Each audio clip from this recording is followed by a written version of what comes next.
I'm very secure that I am the craziest person in the room. The reason why people trust me with their dark is because I know my dark. Some people want to come to me every week and a half. Some people want to come to me once a month. Some people will come to me when it hurts. As a man, as a grown man, as somebody who's got to do what he's got to do, you're going to need to know how to keep on going. Your wife does not have to accept you in all the ways that your mother didn't. The issue is not the issue. My issue with the issue is the issue. What do you mean, touch my hand on my heart when I'm feeling that little sadness? It's like, it's awkward. Yeah. It's unfamiliar. What does letting go mean?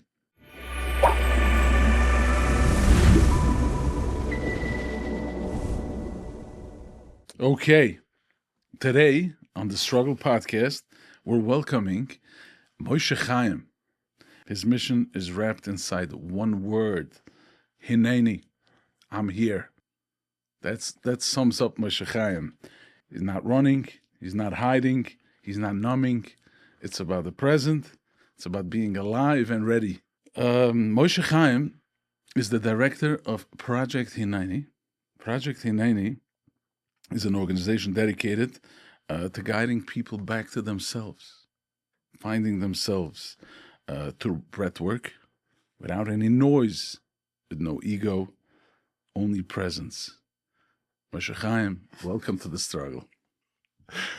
Wow, the struggle is real, Chava. The struggle is real. The struggle is real. Thank you so much for coming in. Thank you for having me. Who wrote, you wrote that? Whoa, just hearing that, receiving that, taking that apart is off. Yeah. But thank you. That was beautiful to hear. Excellent. Thank you. So before we start, explain a little bit what Project Hineini is, what are you doing, and how people benefit from your organization. So Project Hineini is the name of the website, but because something, and I smile at it because it really mamish is a project.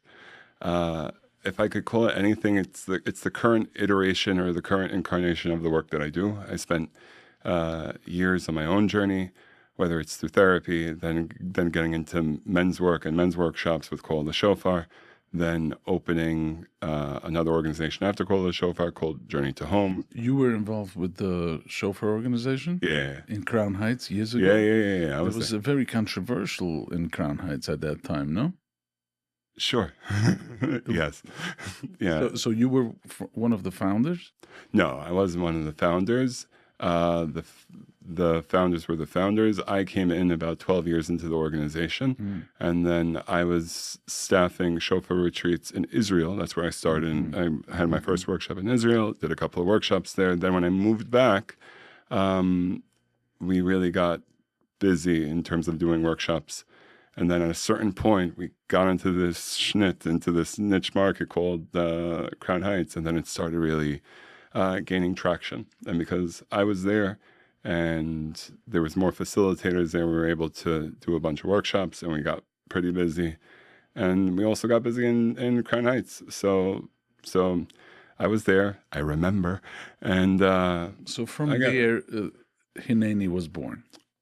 Yeah, give or take a decade, a good couple of years. But so Hineni is the current incarnation, and it's, I think, an arrival in a large way in terms of the learning, the processing, the coming back to self, the getting out of my own way, and how can I really distill that which I've learned and that which keeps on coming up wherever you go, and feed these topics and give over these sugyas or topics in a really accessible way, whether it's vulnerability, acceptance, trust, letting go and surrender, and really allowing a process to unfold where I get to come back to myself, whether I'm 10 years in or 20 years in or wherever I am in my own life.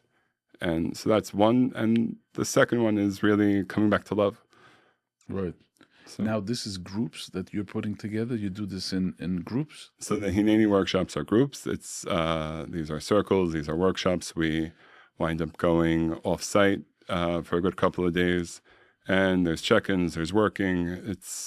And there's also breathwork groups that I do around in Lakewood, Brooklyn, and Muncie.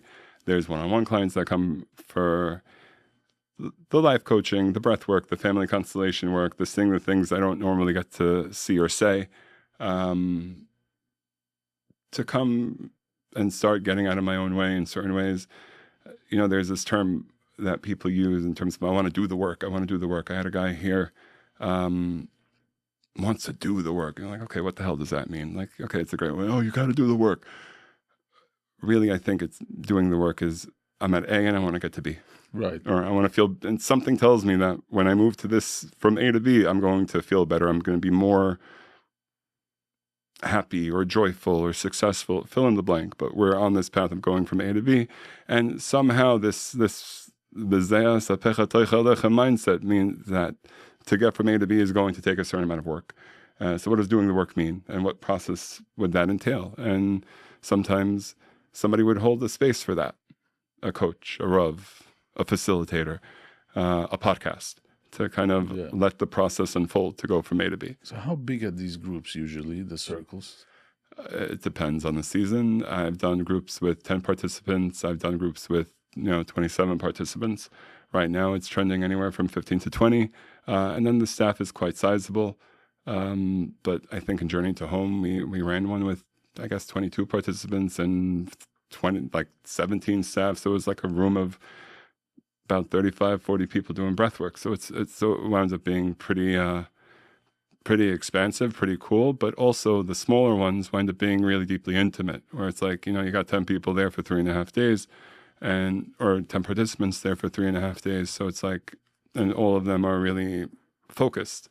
And does it take for the people a time to open up? So let's say if you have a 3-day workshop, how's the first day versus the third day? So there's two ways of looking at workshops. All right. Generally, there's two ways. There's the workshops that are the initiatory experience, where it's like the intro. It's like you come and everybody's like, I don't know what I'm doing here. And then by the time, then they do a little bit of a process to open. By the time the second day comes along, we're doing the deep inner child stuff. And there's that big cathartic opening. And there's something on the third day to wrap it up. Maybe a breath work, maybe something to like, I actually got something. Those are really peak experiences. Those are initiatory workshops to get people into a groove of looking at something that they haven't looked before.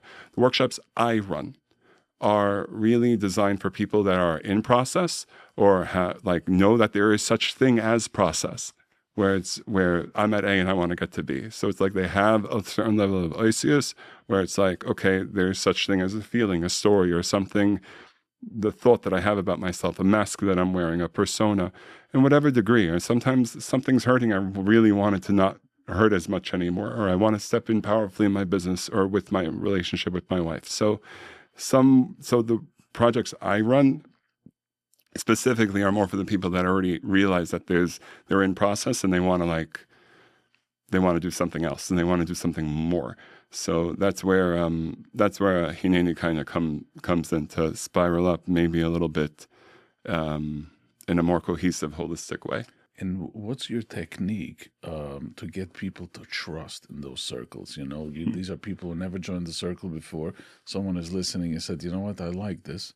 I know that there is some power in a sichas chaverim to get together and share. And it's you got to be very vulnerable. And how do you get? So the truth is again, it's the difference between the initiatory experience and what I'm doing. And when I'm in initiatory experience, sometimes it's like you're giving people an opening that they haven't had before. So it's weird and it's different. And it's like, what do you mean touch my hand on my heart when I'm feeling that little sadness? It's like, it's awkward. Yeah. It's unfamiliar. The workshops I run, it's really tachlistic. At the end of the day, we're talking about touching vulnerability. So that vulnerability, by definition, is going to show up wherever. So you have vulnerability, period. Right. All right. It's just the mitzias of the creation. So it's like, what would it be like to acknowledge that vulnerability? Doesn't mean it has to be the vulnerability that you got. It doesn't have to be the deepest, darkest, dankest thing. Just, and it could be gratitude for my daughter, something that's pinching me for my wife, but something that's shaykh to everybody. And I'm really addressing the common humanity that's a part of everybody. There's nothing that I do that's secret. It's very, very open. It is sacred, But again, because I have the gift, thank God, of perspective. Like I remember the Kol Shofar initiatory experiences. I remember what Chabad had what to say. I remember what people still today have what to say. And again, I'm not sitting here as a samurai getting ready to do, but like I know, and I know. So I really created a space from that. Thank God, thank God. What runs the space is the Siyata Deshmaya. What runs the space is the belief that Echad Yachid U'Michad Haya Hoy V'Viyeh, like that is the field that we're all stepping into. It's all based on Rabbeinu Shalom first. Yes, it's yes. The answer to the question is yes. So, because at the end of the day, that's what I was always looking for. Like if you go back, like where like we're all looking to come home. We're all looking to really connect to something bigger than like, wait a second, I am a part of it. One, the multiplicity, going back to the singularity, if you will. Yeah. So whatever we do to be malabish that process, then gesundheit. Right. Now let me ask you something. If you would be open to share your personal story, where you're coming from, and what's your story? When did you become from a feeler, you became a healer? Look, there was. Thank you. It's a story in terms of like I don't know where to start, but if I had to start anywhere, it would be living life away from God is by definition traumatic. All right, it's not mine. It's not mine. I got it from Joey Rosenfeld, who gets it from Ishbitz and Rav Shamayr, and you know the whole thing. Living this human life is traumatic. Right. So whether it's what happened to me when I was 2, what happened to me when I was 7, what happened to me when I was 12, happens to be, you know, I come from my own version of crazy, but it was really a process of searching and trying to find myself continuously, looking for that love, safety, and belonging that every little boy and every little girl wants, and sometimes finding it in the wrong places, sometimes convincing myself that I didn't deserve that or I wasn't worthy of that, and getting lost in the spirals, going up and going down.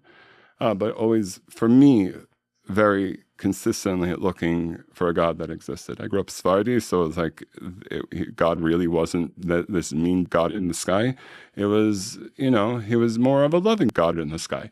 So, you know, it is what it is. But, you know, he loves us. Where did you grow up? In which area? In Brooklyn. In Brooklyn. In Brooklyn, Midwood, went to the standard Sephardi schools. Mm-hmm. My father was a Baal Tshuva when I was 4, so he came back with the, you know, that Israeli black hat type of movement from, you know, Rabbi Yagen to Rabbi Amnon Yitzchak, like, you know, that trend in the 90s, which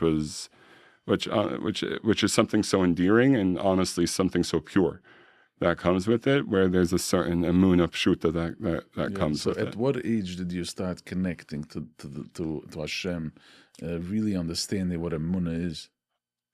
What is emunah? That is a good question. I tried to pinpoint it, like where did they start? My parents gave me this idea that there is a Hashem, and then it was almost like I love my parents and I love Hashem. And when did that wind up getting developed? Was it before or after? My grandfather, who I'm named after, died when I was 4. Like I can't tell you there.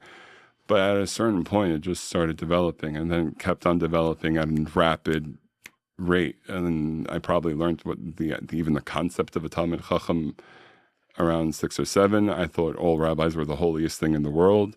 And it was just like, there's something to aspire to. There's something about being spiritual. Now, you know, it's almost like I imagine... And please tell me that in the Hasidic world, there's a concept of being idol, there's a concept of being heilig, or a good zisa boy that's always connected in Kedusha and all that. Yeah. So I had my own version of that. Right. It's not that. Right. It's very much not that, because it's not Yiddish, Bichlal. But it's like we're singing the Baal Shem Tov Nigun in on Yom Kippur. Anyway, like that made it in. So it was always there. Just thank God, it just kept on getting developed over and over, and also getting lost in the process. So that was your journey. I'm just curious, is there something that you're working on yourself, a personal thing that, a challenge that you have in your life right now? Which one? Where can we start? Yeah. So there's, thank God I'm married.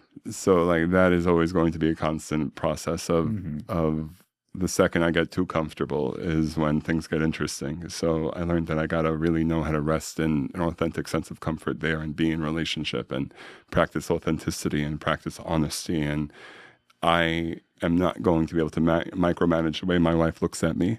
And my wife, chances are my wife doesn't look at me half as shattered as the way I look at myself. So that's something that's definitely in process. So let me stop. Let me stop you right there. She's gonna love this. You mentioned the word shattered. I look at myself shattered. Where do you feel that in your body?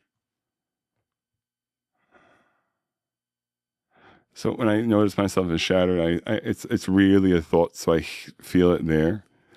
Then I notice. I want to say I notice something in my chest, but it's like, okay, it's a nice fancy way to say it. But it's like if I had to like dive into it and drop down, I'm sure there's grief. And it's almost like I want to be seen a certain way, or I didn't know how to be seen a certain way. And there's this little boy that wants love, safety, and belonging, and wants to be loved for who he is. And it's like, and doesn't necessarily allow himself to. So I feel it in my forehead, and like it could drop down from my throat into my sternum and my chest. Now, what happens to your breath when you feel that? When you have those moments? What happens? It tightens. It slows. It constricts, and it gets really shallow. You breathe heavy when you feel, when you don't have that good feeling that you would want to have, that you're yearning for. I would say shallow. I wouldn't say heavy. That's my experience of it. Heavy is more like pressure. I just got hit by a truck type of thing. Heavy means like something heavy is in the room and I can't even like take that breath and pick my head up. But this is just more the shallow, nebby type of breath. Now the question is, when you have that feeling that you don't like, do you run away from it? Like at work, in therapy? Anyway, what do you do with that? So it depends. It depends. I'm very human, so sometimes I get stuck in it for as long as I get stuck in it. Sometimes I feed into it, and sometimes I pick myself up, and sometimes I wait for a way to I don't want to even say spiritually bypass it or lose myself in somewhere else. There's a process of like 5 affirmations 5 times a day. I could stop the negative thought pattern. Like I don't have to get into my own sense of codependency of being liked or wanting it to be a certain way, or my own narcissism rather. And I can move to a better state, or I could get lost in the duff, or I could get lost in something else, or I could just focus on what I'm doing. So my ability to pivot and shift has grown over the years, and my acknowledgement that my pain needs boundaries, and I could get stuck in it if I want to. And I have my victim mode and my anxieties, though definitely happens, but it's less often and for less amount of time. So, but thank God I'm still human. Yeah.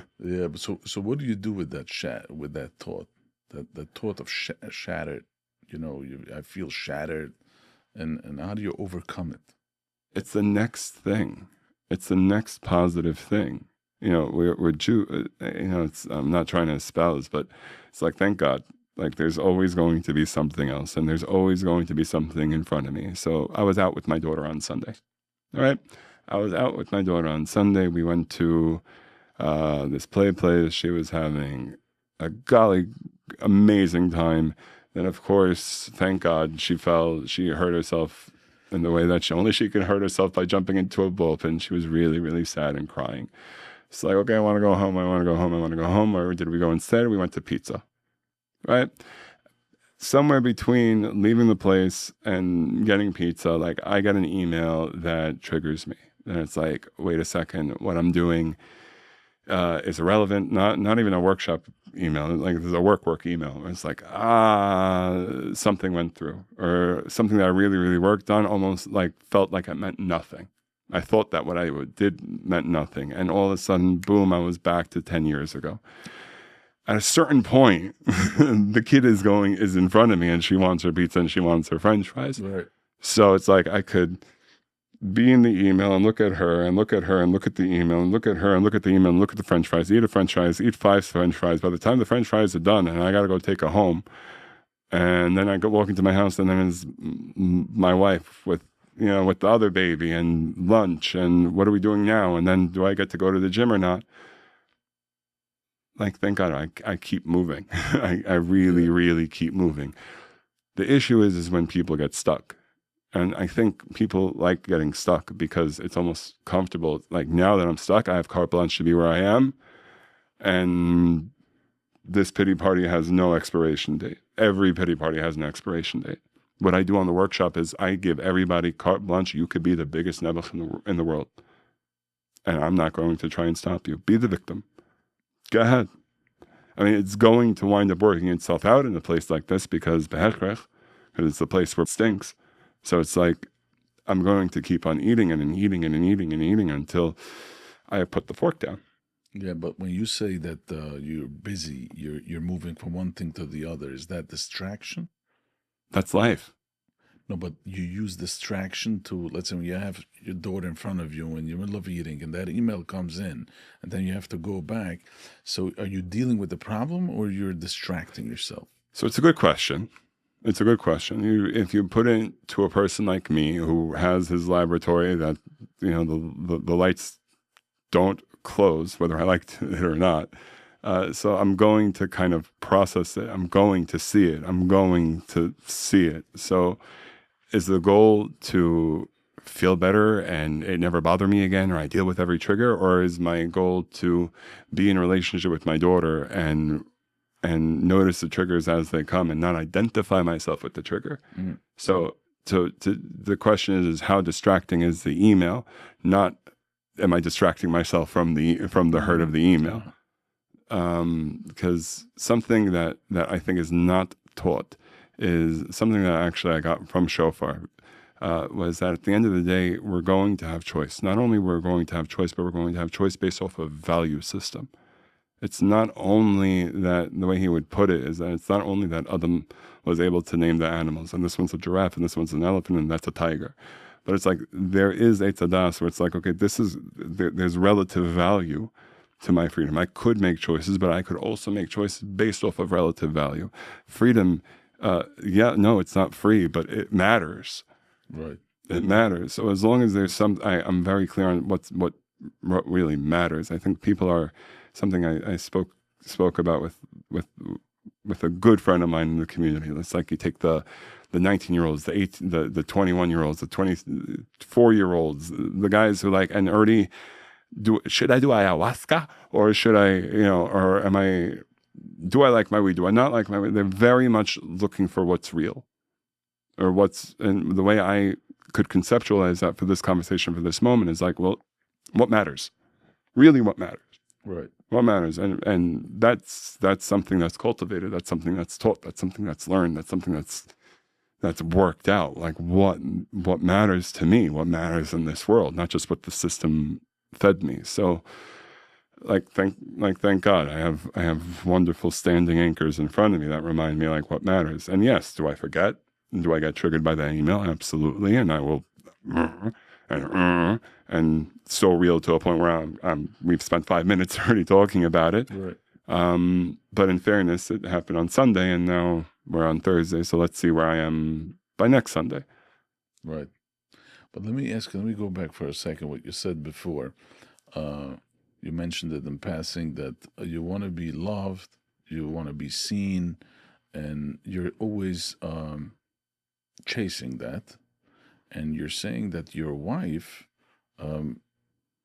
you're accepting that your wife will never see you in that light. So the question is that something in you? Is it something that you need to accept? Is it codependency?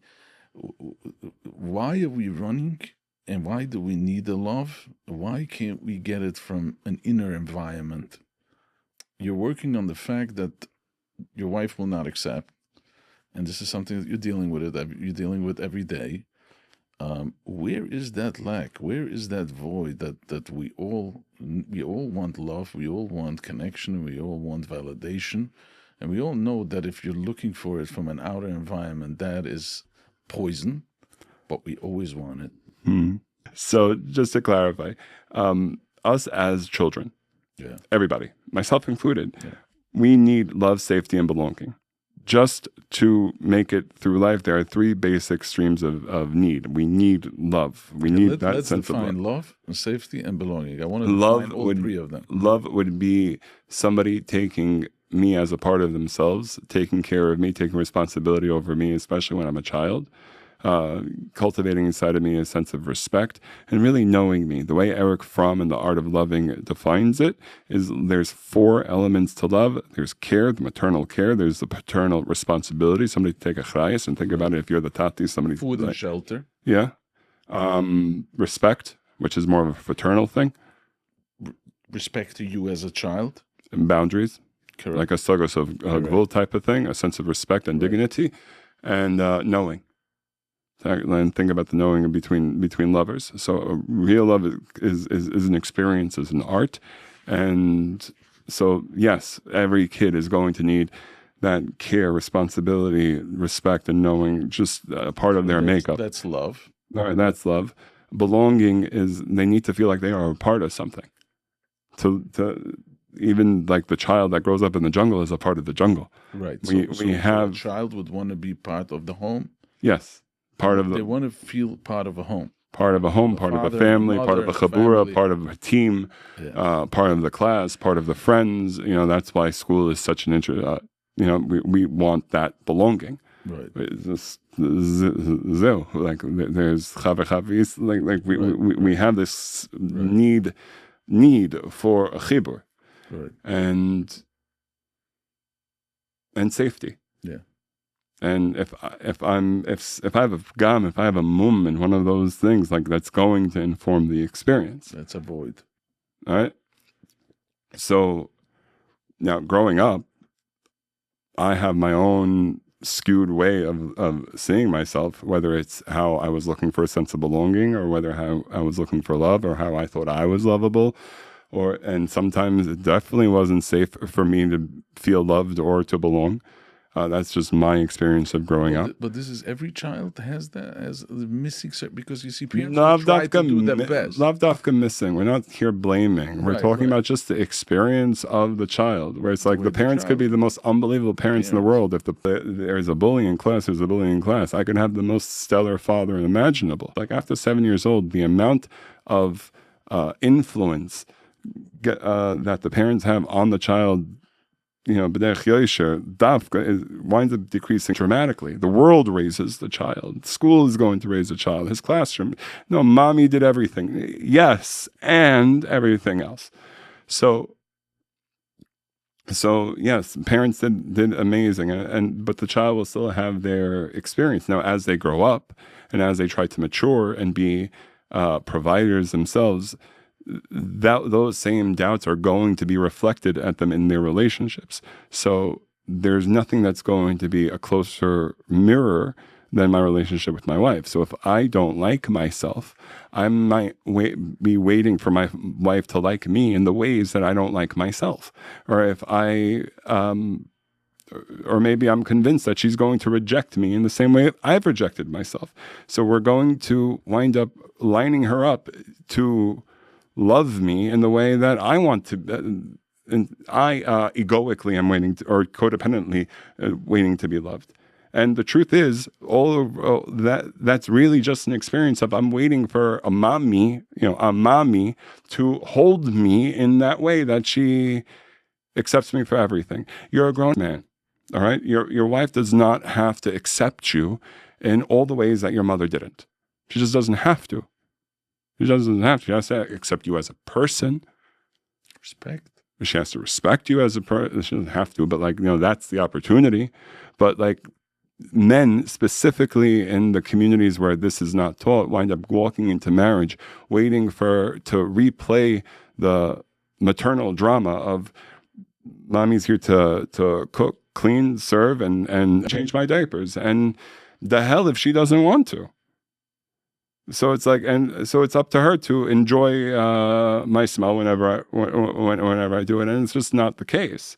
So it's like part of the, I guess, humbling process of becoming a man is to realize that part of relationship is you're dealing with another person. You're dealing with another person, and it's not her job to like you in the ways that you don't like yourself. She may like you even more. She may see you in the ways that you have yet to see yourself. Right. You know, she sees you when you turn your back, and you don't get to always see your back. I guess to really sharpen what we were saying before, it's not that I'm chasing for my wife to accept me in the way. It's like there's a part of my inner child. There's a part of my inner child that really wants to be accepted. And when he's scared that he's not going to be accepted, or when he's scared or he's sad of the times that he was hurt, and he really wants to be heard and he really wants to be held, is his wife a person that he gets to share that vulnerability with her? Is it her job to heal it? No, but it's going to be, I think, the greatest opportunity for healing. You know, healing, we could talk about what that means, but coming home and bringing tikkun and bringing a sense of wholeness to the parts that are throbbing is when I wind up being witnessed in a relationship. You know, we were wounded in relationships, so we're only going to be healed or bring healing when I bring it back into relationship. It's lav dafka the person that hurt me, but it's going to be in relationship. I want little boys or little girls who experienced being hurt and love, safety, and belonging are going to need to find that again in love, safety, and belonging. I don't stop needing it just because it's not provided. It just doesn't become, okay, I don't stop wanting that. I don't stop needing that. So it's until that winds up being worked through, or fleshed out and developed. Again, these are skill sets. These are muscles. I have to go to the gym to do the things and lift the things that I haven't been able to do. And that's where the real magic happens. And yeah, it's going to happen in a relationship. That's why marriage is so hard. But there's also so much fruits that wind up coming. That's why kids are amazing. You know, the Baal Sulam says that the kids are going to show you the pneumius of the parent. That's, you know, Behechel Arizal, it's clear that that's what it is. It's like, so it's like if, and everybody thinks that they have the chiddush. Oh, you know, if I'm upset, then I see it in my kids. Well, yeah. Yeah. So it's like for me generally I'm talking to the people that like I'm in this jog, I'm in this jog, and I'm in this crawl, I'm here with me. So you here the item is due, or so that's where I'm usually working with. I get passionate. So how does one rewire their brain from that you were saying about love, safety, and belonging? If in their own version, the way they saw it, that was missing, this is the way they felt. How does one work on that to, you know, it all boils down to self-esteem. So, regalachas, you know, there's the machshava dibur maisa, where it's like I create things with my mind, with my speech, and with my actions. And chances are, if I'm living life from a dysfunctional way of thinking, it's going to infect or impact my machshava dibur maisa. So it's like, what would it be like to think different thoughts or speak in a different way and do different things? And it starts with choice. It starts with making different choices. It starts with actually having the conversations I haven't had before, doing the different things. You know, self-esteem it's a nice buzzword, but it's also a continuum. It's also something that I wind up having after I've done the things that I'm not doing. So yeah, it's developing that relationship with myself. It's having those hard conversations with the parts of me that probably I haven't had a heart-to-heart with in a minute. It's treating myself with a little bit more grace, a little bit more kindness. Years ago, there was a healer that I worked with And she looked at me. She looked me up and down. She was like, "You and your body are not friends. Like, you don't like each other. Like, you guys are like two roommates in a dorm room, and that you don't like each other." And she couldn't be even more right. So she's the one that told me, while you're driving, like, just go like this, like, "Hello, body, hello, body, hello, body." It's not. It's like, wait, what? Is that too weird? And yeah, it's weird. It's like, what do you mean? You're sitting there talking to yourself? Yeah, yeah. But it's like, get to know your body. get to know my body. Get to know myself. Feel what feel what it feels like. Enjoy the taste of the coffee. Enjoy the taste of the coffee. No, well, like, do I like Folgers? Do I like Maxwell House? No, I'm an espresso guy. Like, no, I'm really bougie. I like to grind my beans before I eat them. Do I actually feel the sensation of something that's filling on my arm? There's an experience there. There's a presence there. So it's like before, it's like, how do I change my thinking? First, am I experiencing my thinking as thinking? Am I experiencing my body where it is? Is there something tight here? What you do now is a lot of breath work. Yeah. Now, let me ask you now, traditionally, what people do is when they have anxiety and they run to a therapist, they want to talk. What would you say if a person does breath work? What does it enhance as far as what you don't get the traditional getting stuff off your chest and your mind and talking and crying and celebrating, So it's a good question. I think there's definitely a point to telling the story. Bradshaw, who's the father of inner child work, was very clear to tell the story. Some people need to tell the story. Does that mean they have to tell the story to everybody? Does that mean everybody needs to hear the last detail? But there's also the experience of the story. Right. So breathwork is a great way to bypass the critical factor and kind of access the energetic body around the story, the physical sensations about the story, whether it's trauma about the story. And then again, we're just talking about the things that I would go to a therapist with. Right.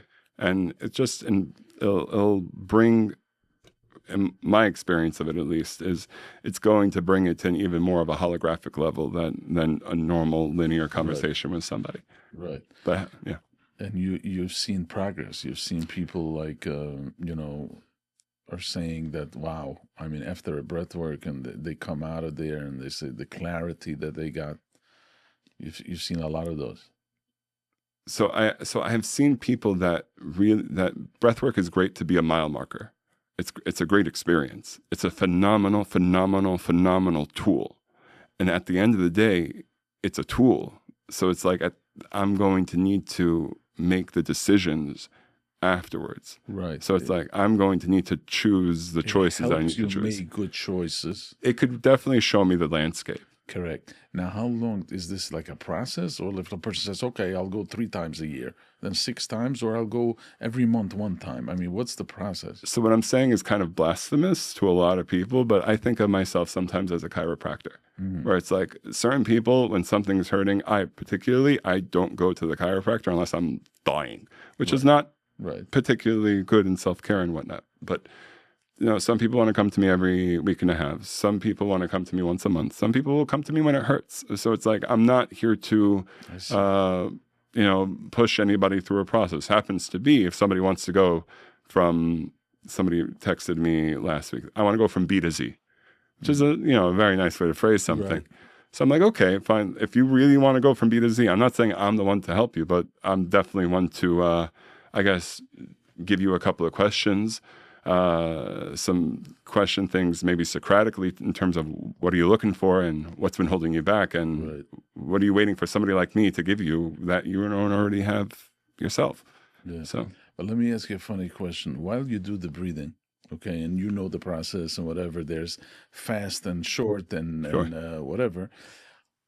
Are you using your brain while you're breathing? Like, are you thinking, or is it like when you have to think about a yellow ball, or don't think, stop that mind, no, think?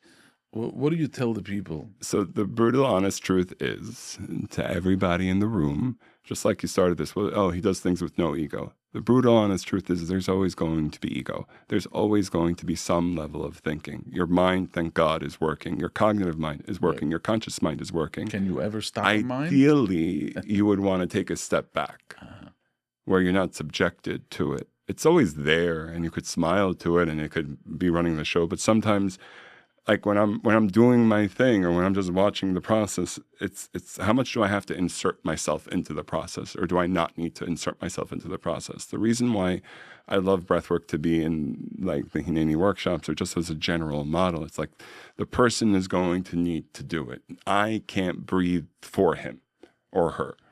So it's almost like at the end of the day, it takes me out of their thing. There's nothing that I'm going to do that's more woo-woo than the other breathwork facilitator. No, but he did it this way, and he did it that way. Thank God, everybody is their own shliach. Yes, everybody is their own shliach, especially in breathwork.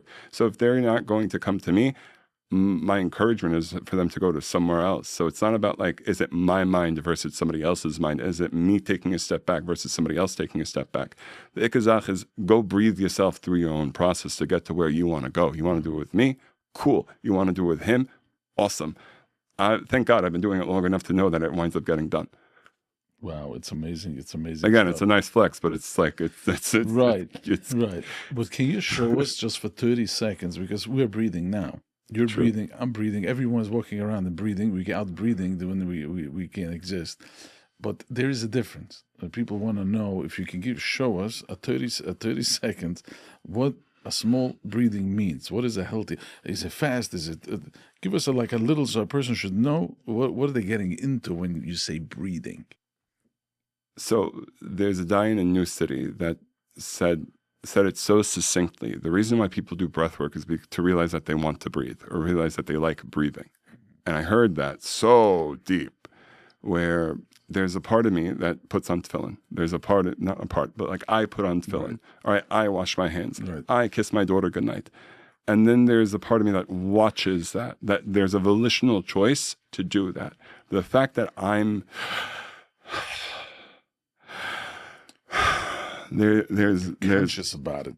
I'm consciously exercising that muscle, and somebody's gonna be like, so. No, but that's 100%. But that's very well put, because it's like you have a helicopter view of yourself breathing. Correct. It's not like it just comes. So it's like I'm choosing that next breath, and what if I could consciously choose that next breath? Or if I could consciously choose to be vulnerable with my wife, and it's not muvan me'elav that's just going to happen because I'm here. She's married to me, so vulnerability. It's a choice. It's a courageous choice, Taka. It's a courageous choice to breathe. So to actually breathe into the tightness, into the meitzah, and not only that, because you asked for something more concrete. If you're anything like me, like you breathe in, there's a certain limit, there's a certain peak of the breath. What if I increase that peak just maybe 3 or 5%? Push it past the general threshold. How do you do that? Just taking that extra 3-5%. It's no rocket science, but just a little bit of a deeper breath. No, just take a deep breath. Yeah, even deeper breath than you would normally take if you're normally taking a deep breath. So to go that just a little bit of an extra mile. And even then, if I take that, that's when the tingles start. Wow. That's when and it's like, wait a second, because I'm choosing it, I'm experiencing it. And if I'm experiencing it, what else can I experience? And what other openness can unfold? You've been in this gig for a minute. Yeah. So you've seen breathwork have and now it's trending and it's vogue, all right? Along with, psychedelics and along with all the others. All the others. Is it helpful? Is it not? I mean, people try everything, People want to live their lives, This is something that's natural, that Hashem gave us.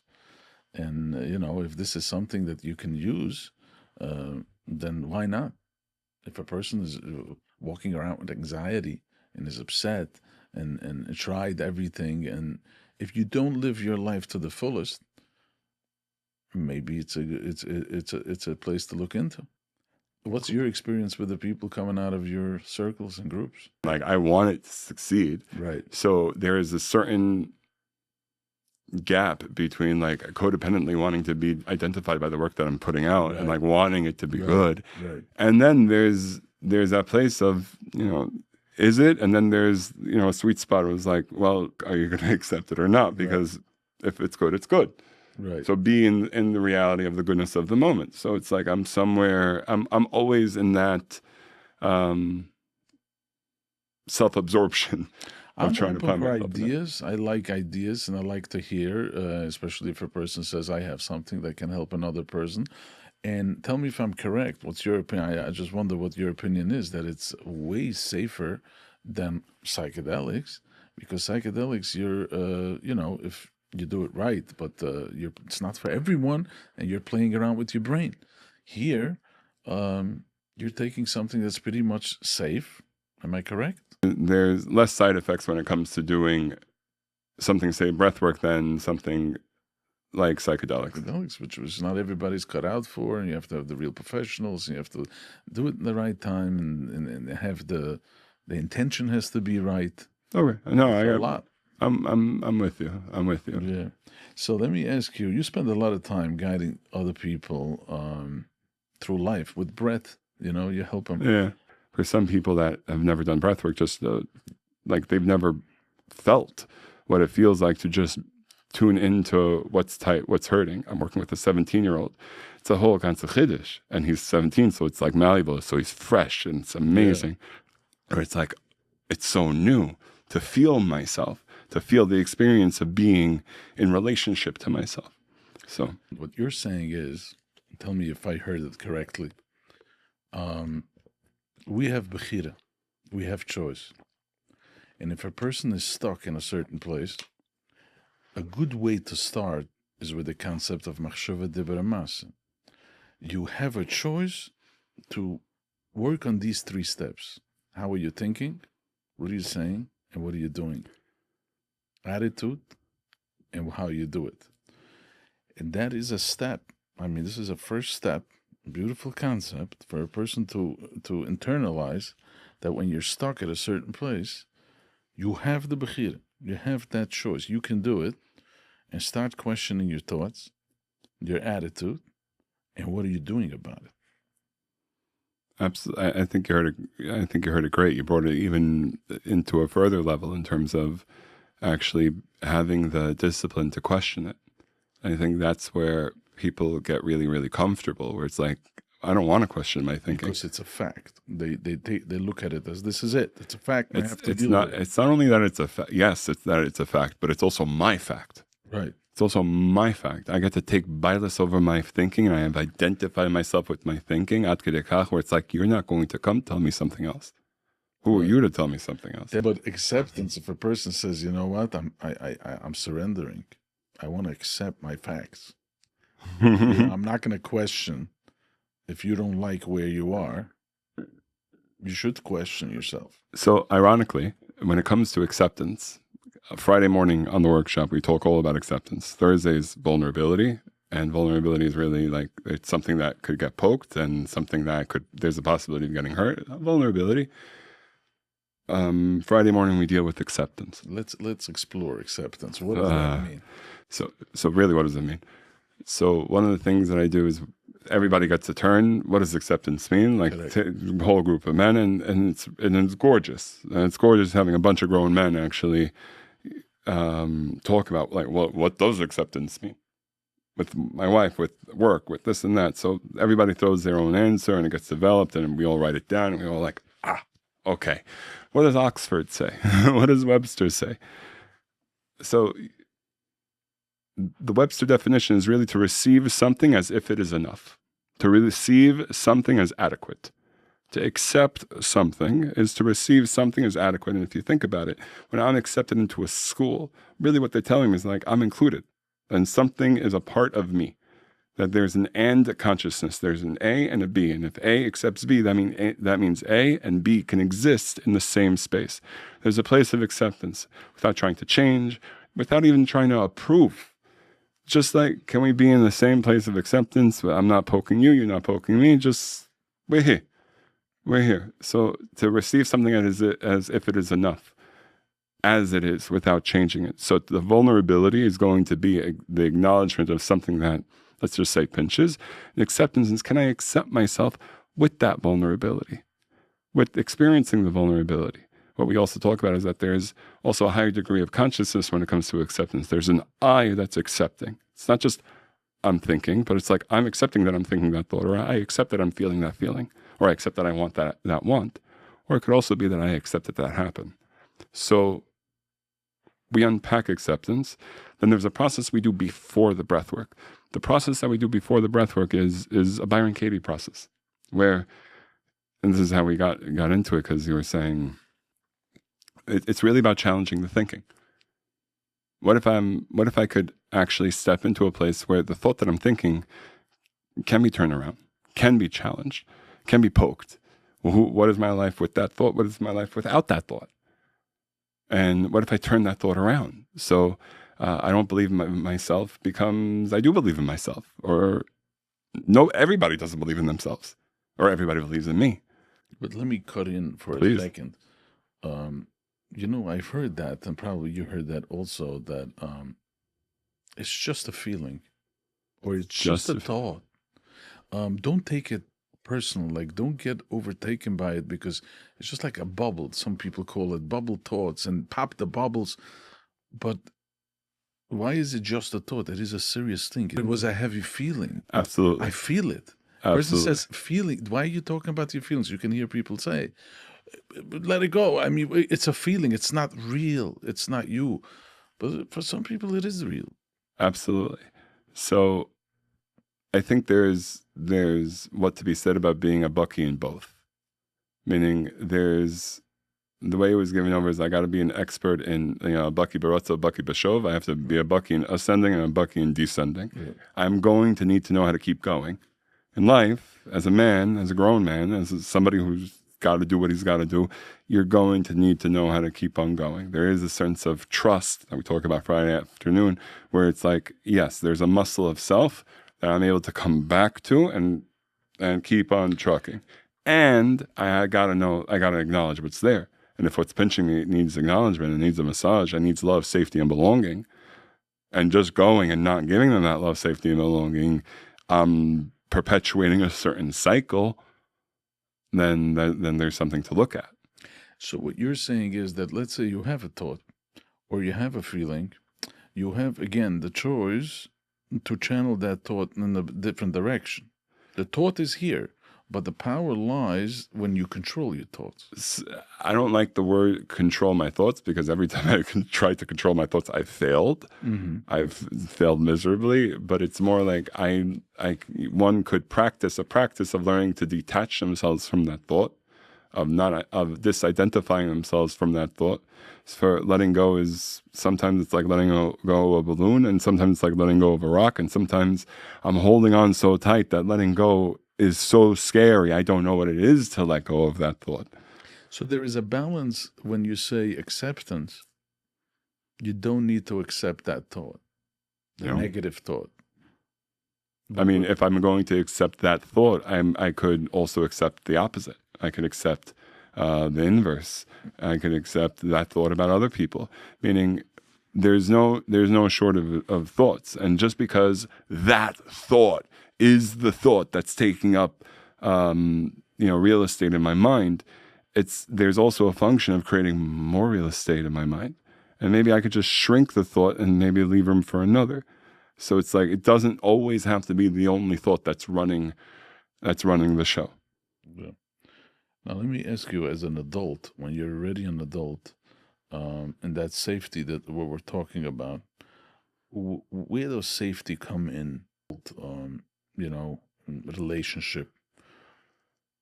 That's good.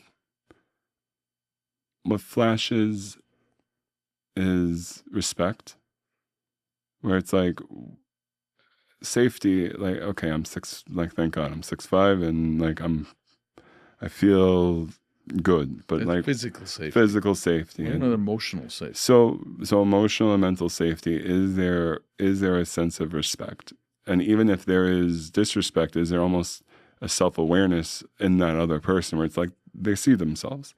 It's when there's a sense of disrespect or disregard, where I smell, and it could be tolerated, I could see it, and sometimes it's just because they're doing what they're doing. But again, this safety as an adult man. I'm thinking about it out loud. Yeah. It's like I don't usually look for it in somebody else.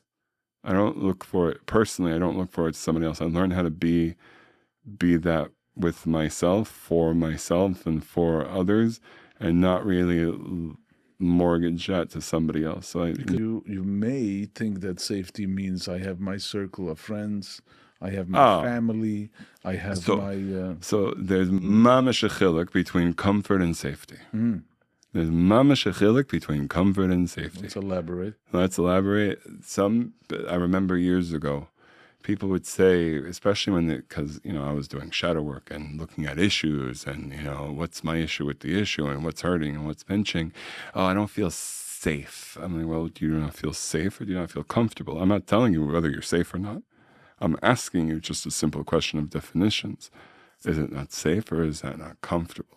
So yes, I have found a sense of comfort and safety, frankly, with certain friend groups in the past, and that kept me comfortable. So, and then one outgrows it.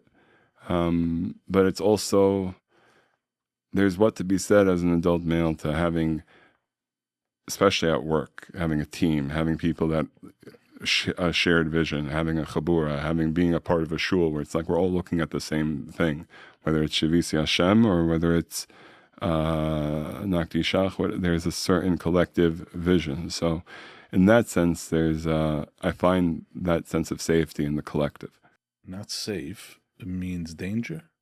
A chabura is comfort. A family is comfort.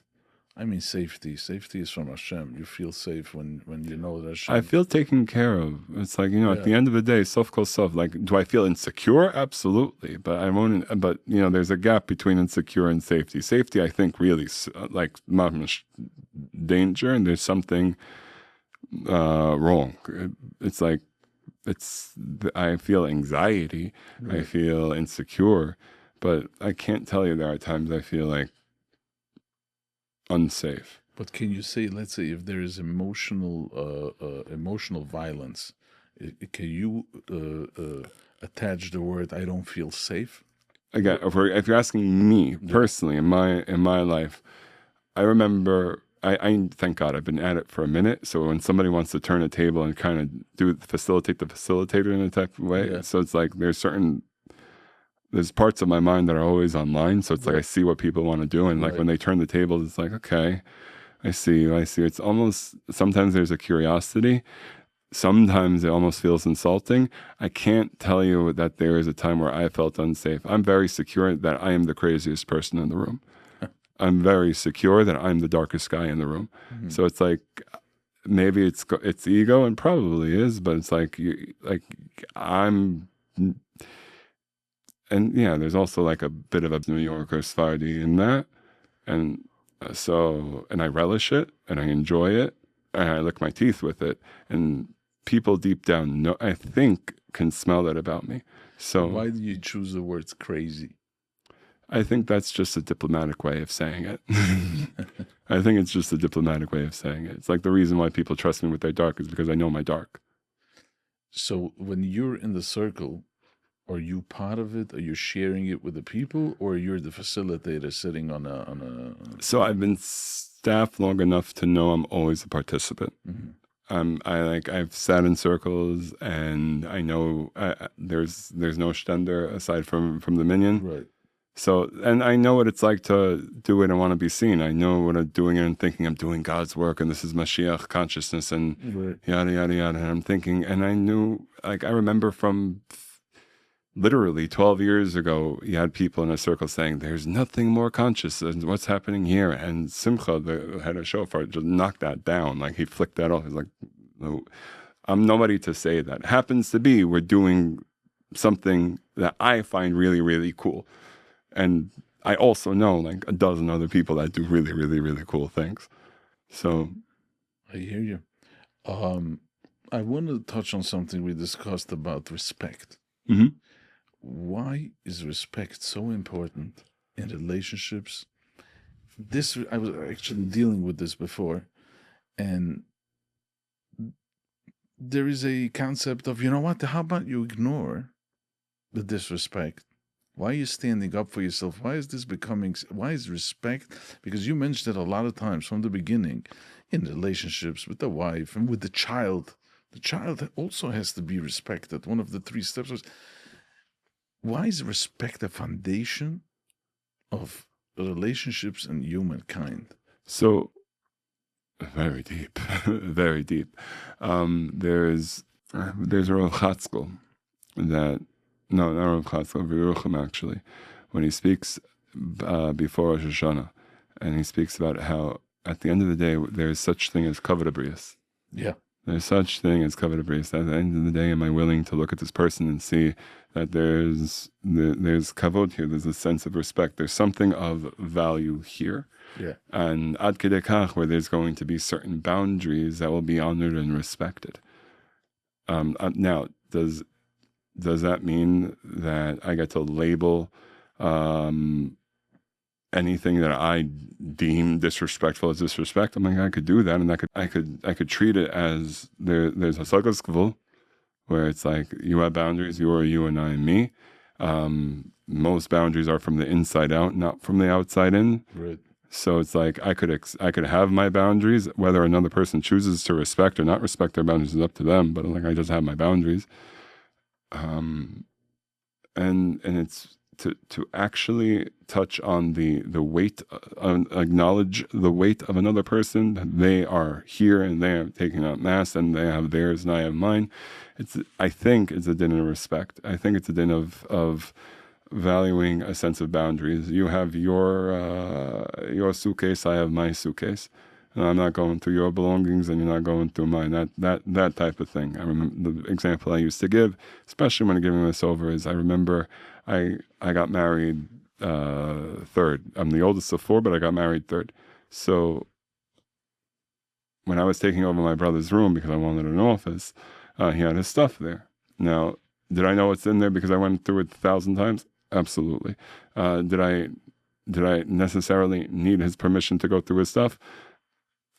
The respectful thing to do would be to ask. Right. And I asked him, I respect where you're at and I respect where I'm at. Now, that doesn't mean that we have to talk. That doesn't mean we have to be buddy-buddy.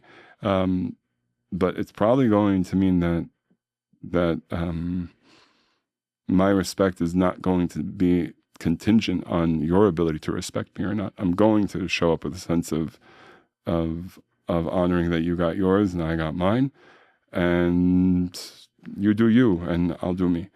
As far as taking things personally, everybody is like, don't take things personally. It's ego, it's this, let's get this out of the way, let's get that out of the way. How easy. It's easier said than done. So there's a wonderful book, a little bit of woo-woo for my taste, but the first rule is don't take anything personally. Yeah. Called the 4 Agreements, and the first agreement is don't take anything personally. I read that book. I did too, and I listened to it, and I chazed it, and I'm like, Sean, I actually thought today, like if I was going to sit with you, I'm like, that's probably going to to show up on the carousel. Yeah. But taking things personally, we take things personally. I think as soon as I'm willing to acknowledge the reality that I take things personally is giving me the best opportunity to depersonalize something. Right. So that's the avoida you mean. The avoida for me and for a lot of the people that I've watched over the years is how do I depersonalize it? How do I make the me just a little bit smaller? Yeah, but where's the line that we were talking about disrespect? Which means if someone's disrespecting you in business or in personal life or whatever the case is, there's a fine line where you can say, you know what, I'm not going to take this personally. I'm just going to let it slide. True. So it depends where am I in relationship with this person. Mm. I think if this is a person like, okay, he's very secure in his box in my head, like I'm going to go to him with A, B, and C. D, probably not. F, definitely not. So it's like, why? Because, this is how he is and this is how he relates to me, then that's where he is and that's how he relates to me. If it's a person that's a little bit more closer to home, is this a person that I could talk with? Is this a person who wants to come to a workshop? Hey Mo, how are you? I have this guy. I think it would be perfect. One of the things I would ask somebody is he somebody that you could talk with. I don't even know how to say it, but is there a sprach? Is there somebody that you can connect with? So that if I'm feeling disrespected, not I, Mo, but if there is something that we need to connect on, a vulnerability, a place to accept, a place to land, that there's somebody to talk to. And some people yes, and some people no. Right. And with real relationships, like a father, a mother, a sibling, a wife, that needs to be worked on. That needs to be developed. That gets broken. That gets poked. That gets renovated and torn down and rebuilt again. Right. So let's say in the work that you're doing. So let's say if there's a person who has the ability of making another person feel small. Now that person does what he does. The question is, if the person who gets affected, who can say these words, he makes me feel small, does that lie on the person? Or is it, again, that person is pushing boundaries where they're not supposed to? So I guess the mantra of Shofar was, the issue is not the issue, my issue with the issue is the issue. The issue is not the issue, my issue with the issue is the issue. Mm-hmm. So there's what to be said that when he did that, I felt angry. All right? When that data happened, I thought that I'm being disrespected. I felt angry, which is my issue with the issue. It could be that there is an issue to deal with this person. Hey, you can't talk to me that way. Hey, when you said that, that was not cool. Yeah. So it's there's my experience, and then there's the data, and then there's a relationship, or there's the business relationships. But until I've actually gleaned on what my issue with the issue is, with the coworker, with the VP, with the executive, with the buyer, then I have no business in terms of addressing the relationship with the person, whether it's because they're going to be defensive and not receptive, whether it's because they're going to be able to hear it or not. And it could be, once I clarify my own issue, I'll be able to see the issue in a different light. It could very well be that the guy is disrespectful. Right. So that person who has an issue with the issue, how does breathwork help him come to a place where he shouldn't have an issue with the issue? So there's practicing the pause. There's an old friend of mine, Yossi Ben Shushan. He would say, if he would say one thing for the world to hear, it would be better to be calm. So sometimes it's better to be calm, better to not be reactive. So just assuming that I'm sitting on the trigger and I'm not reactive. Right. All right. So that's Aleph. Let's just be with the space. Yeah. Does that need a breath? Does that need a massage? Do I need to acknowledge the vulnerability and accept myself with that vulnerability and come to trust myself again and letting go and then occupying a place of surrender? Does that mean I take a breath into it? Does that mean I just take a breath and as I'm letting go, I let go of that thing? I can do 101 things around that one trigger. Not because I got 101 things, but there is 101 things you could do to just let go and move on to the next moment. So how breathwork? Breathwork is creating space for the things I don't normally allow myself to create space for. So let's say if you have anger, you let it go with breath. You make some exercises and you calm yourself down. Okay. And you come to a place where acceptance, it is what it is. So there's a woman by the name of Judith Carval, who's this Chabad psychotherapist who's years, if you have anybody, she's good. She said at the end of the day, all work is grief work, where we're always on this cycle of grief. So the 5 stages of grief, it's first there's going to be the denial of the experience. Right. Then there's going to be the anger over the experience. There's going to be the bargaining of, it should be this way, it should be that way. There's the depression and the sadness until you reach that sense of acceptance. So it could be that when they reach me for breath work, I'm pissed. I want to put his head through the wall. Okay. Again, I'm the craziest guy in the room. His piss doesn't scare me because I'm the craziest guy in the room. Mm-hmm. So we'll breathe for that. We'll hold space for that. Again, because his anger, his crying, his fury, his volcano, him wanting to blah, blah, blink, that is just you could think about it. The anger needs to go somewhere. Once the anger goes somewhere, once there's a part of his psyche that feels like they've reestablished the boundary that's been broken, then they can move down towards the next stage of grief, whether it's the sadness or the tears, or like, how can I let that happen? Or why does this always happen? Or what do I need to learn from that place? What's really, really interesting is that you'll even have father and sons, all right? Because I've breathed fathers and I've breathed sons, not always together, sometimes apart, sometimes with years apart. They both wind up saying the same thing. I just breathed a son, and he starts talking about how he has this volcano that he's breathing into. The one other guy who said volcano in the last 5 years was this guy's father. So it's like, cool. Now, did I think that? There's listening. It's just listening and being able to be a witness to it. What does letting go mean?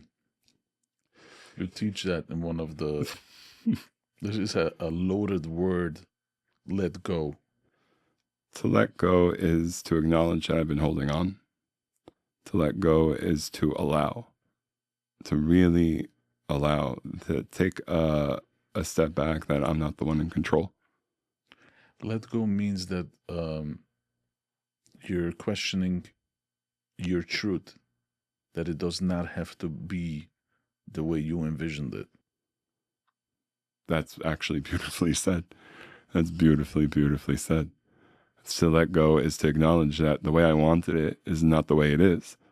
And that there's a gap, there's a stress between the Ratzei and the Matzei, how I wanted it to be and how it is. And it's not going to always match. And that dissonance is going to create an experience, whatever that experience is. And the way I would say it is, sometimes there's this picture frame. I want things to fit in the picture frame.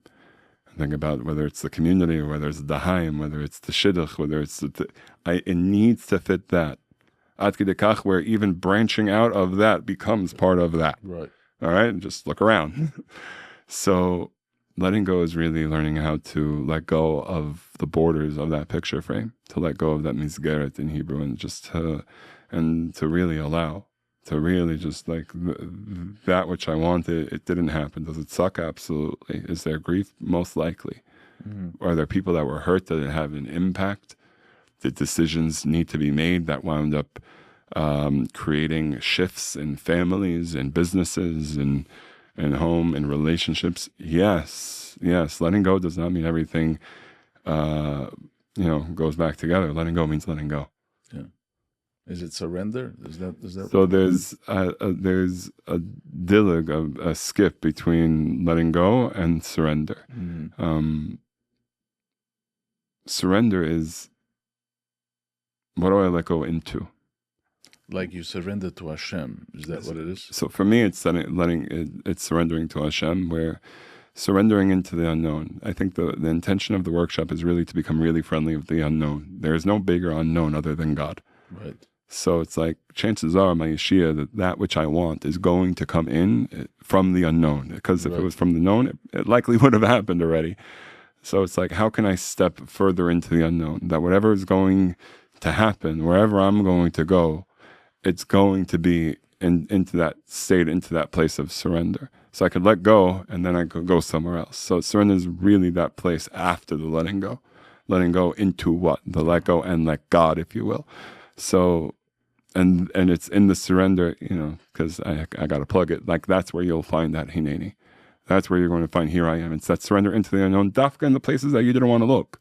Whether it's Moshe Rabbeinu saying Hineni by the bush, where it's like, what are you choosing me for? I'm not in the mood. Like, leave me to my sheep. I don't even talk well. Or you take, Avram Avinu by the Akedah. It's like, I'm being called to sacrifice that which I really wanted, that which I told I was going to have, the entire world, and I held him. And then I'm being asked to go completely against my nature and do that. Forget God. Like, just to really step out of the comfort zone. Yes, it takes a surrender. And, I had a hard part with, even Esav says Hineni. Meaning the unknown is not just for the from Yid. It's not just for the from Yid that wears his talis over his head and wears tchelis in the closet. It's just it's for everybody. Every part of you exists. They exist. So can I? And there are parts of me that want to say Hineni also. And I guess I, as the adult, am I willing to listen? Am I willing to hold that experience for that? Wow. I want to talk about spirituality. About You mentioned before of Richard Meyer. Are you connected to his teachings? Where are you on a minna? Years ago, I heard this talk from Ari Ben Shushan, and he said, enough with the Emunah speeches. Write your own Emunah speech. Wow. And I heard that. Like, thank God, Rav Meyer is Rav Meyer, and I don't need to say more than thank God. The tzaddik is real, and where I find myself in his Torah is a place to be yonik, a sense of truth, of self, and specifically with how it's mishtalshel from him, from the writings, from the Gileon. That was like I got a whole stack, and like that was my Shabbos of taking that apart. Everything I got, I only know because of the likes of Joey Rosenfeld, which is my therapist in so many ways on all these drives home. So it's like I love you, I miss you, I can't wait to see you, and it's never a part. Spirituality is not a part. It's like an encompassing experience. For me, and those who know, like there are worlds, not because I'm higher than, these are just the words I'm going to use. I had to accept about myself that I live in multiple worlds at the same time, all the time, right? There's the feeling part of myself, which is very strong. There's the mental part of myself, which is always moving. There's the physical part of myself. There's my spiritual self. There's also, my noiga and kinotaiva and covered that it's always in play. Yes, it's always in play.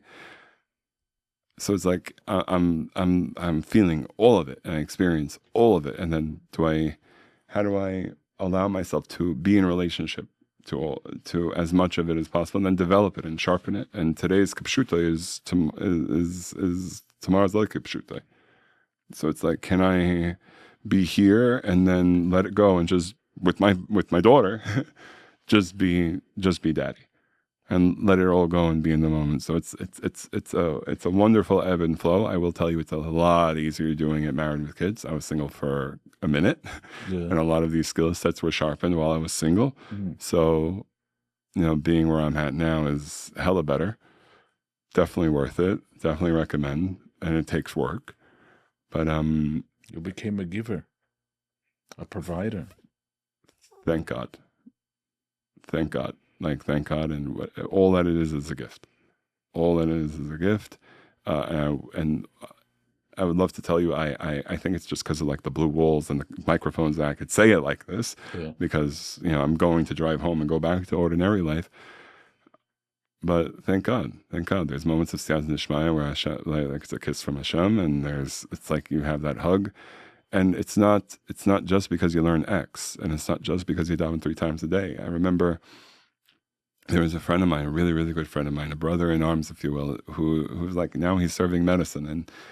And there were times I would sit with him, and in those long nights and those dark nights of the soul, and there's brief moments where we were able to look at each other. And as we looked at each other, we knew that like there's a Shechianu, there's a Dayenu, I got here in order to experience Hashem's oneness, and that kiss from Hashem. And sometimes you go an entire long night just for that brief second. And for that second, it becomes worth it. So thank God, like learning how to do that during the day and learning how to trust that that's going to happen during the night is an avodah, in a process. Is his Hisbodedus part of your life? Is Hisbodedus proper part of my life? I find it in the way I find it. I can't tell you I'm going around in the field and saying it, because I'm not. What I love to be. It's in my head. That's a madrega that I haven't sharpened as much, so I want to do it more. I find it in learning. I find it in hasagas. I find it in my drives. Sometimes I just have to say it, and I say it, and I say it, and I say it. Believe it or not, I remember I was. This is a takeaway, Rabbi Say. I remember I was working with with AI and ChatGPT and just like saying something out, and then the phone kicked. Like I would say things out, and then it would transcribe it. So I guess it would just serve as a wonderful mirror for me. And then it just stopped. And then all of a sudden I kept on going, and I had no idea when it stopped. And I was like, you're speaking, and the one person, the one thing that you're waiting to listen to you is not you. And so it's like when that collapse happened, there was a freedom that came, a freedom of expression. So, and you notice that you know how to do it.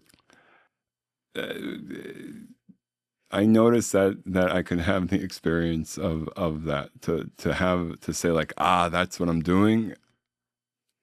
I'm always in relationship with Hashem, and Hashem's always in a relationship with me. So it's like, am I more in relationship now that I'm talking versus something else? But yeah, to be in relationship. Which swarm are you connected to? What is it? Where is it? Which one is giving you a fire?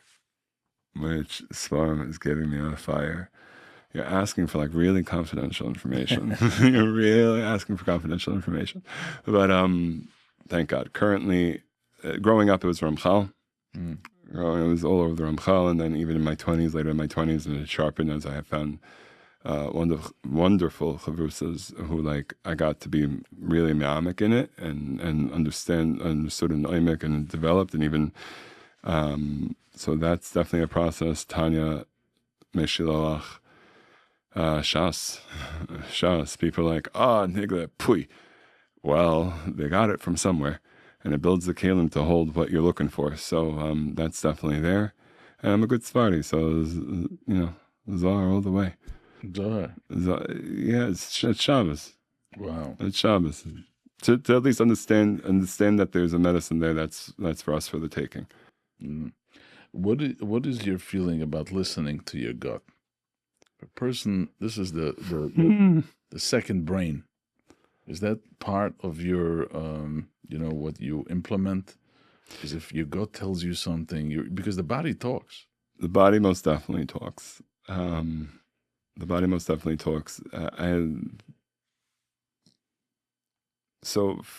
have not. I didn't grow up with really learning how to trust my gut. Mm-hmm. I learned how to be impulsive. I grew up being impulsive. I grew up being compulsive. So trusting my gut usually did not lead me right, because my gut was always like kind of skewed. But I refined a relationship to a sense of intuition, a sense of inner guidance, an inner compass, an inner a sense, if you will. I don't know if that sense is necessarily in my gut. It's experienced sometimes in my gut, but it's like a refined, I would call it more of a refined intuition in a sense. So yeah, gut is a wonderful barometer, but I can't tell you like that is a source of truth. Do you find in all the people that you are dealing with and the relationships that you had, that people who do belong, we were talking about belonging, people who belong to communities and to kehillas or whatever, that they feel lonely in those big conglomerates? What do you think? It's interesting because we were talking about belonging, that this is one of the three things that a person needs. And sometimes I see people who are in major communities and they feel alone. So I think there's losing myself to the role, where if you take, and listen, I have so much gratitude and respect for anything that any Chabad Shliach does, and it's a schus to be a Shliach of the Rebbe. But what I noticed years ago is that people wind up getting lost in the role, or forgetting themselves in the role, and almost like become disidentified to a certain role. So it's like, if all I am is just another head in the crowd, or another hat, or another person that's within the system, another cog in the wheel. Yes, I'm another cog in the wheel, but I'm a very, very important cog in the wheel. I'm an integral part of the wheel. And sometimes that winds up becoming forgotten. There's a reason why Klal Yisrael Ravim Zela said there is such thing that whatever this person is, there's a part of God inside of him that's yearning to reveal itself. So you're saying that every Yid who has a Chaylik Elokayim Mal should feel a sense of belonging. Not should feel. I think the avoda is to be megala that. Correct. It's there. You just have to. It's the hechech. It's there. Wow. The hechech. It's there. The hechech. It's there, and it's up to the mashpia to give him the tools, the belief, the chizayon, even that it's like, no, there's a belief in self. There's a state of mnuchas hanefesh where it's like, okay, fine. There's me and there's God, and it's okay, and it's okay. It really is okay. That's coming back to that sense of surrender, where not only is there vulnerability, not only can I accept myself with the vulnerability and trust myself and let go of whatever doubt, but I could surrender that it's okay being where I'm at. I love it. I know, it's you do it long enough, you get to be like, you get to have that voice. Yeah. Moshe Chaim. That's it. We're done. I want to thank you for joining us today. You taught us to stop running away from ourselves. You taught us Hineini. We're here. You gave us permission to slow down and be present. I want to thank you for sharing, and I want to thank you for coming. I really appreciate it. Thank you so much for having me. This was so much fun. It was awesome. Thank you. Thank you.